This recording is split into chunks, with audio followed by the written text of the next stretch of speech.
আমরা খালি চোখে উপরে কি দেখি? আকাশ। আসলে আমরা আকাশ দেখি না, এটা দেখি মহাশূন্য, স্পেস। প্রথম আকাশ যে কত বড় তার কোনো হিসাব নাই।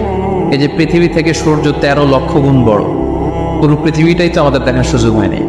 এই পৃথিবীর চেয়ে নাকি এবার সূর্য কয় গুণ বড়? কেন ইমাজিন দ্যাট?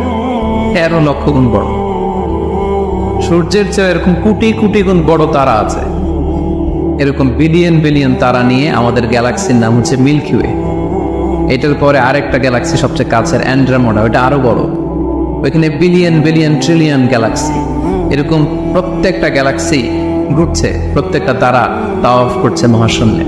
এরকম হাজার কোটি তারা নিয়ে আমাদের প্রথম আকাশের মহাশূন্য। প্রথম আকাশ কিন্তু অনেক উপরে। এই যে নাসার বিজ্ঞানীরা, অমুক বিজ্ঞানীরা রকেট দিয়ে এখানে যায় ওখানে যায়, এরা প্রথম আকাশের 1 কোটি ভাগের 1 ভাগও এখন অর্জন করতে পারেনি। ওই প্রথম আকাশের পরে হচ্ছে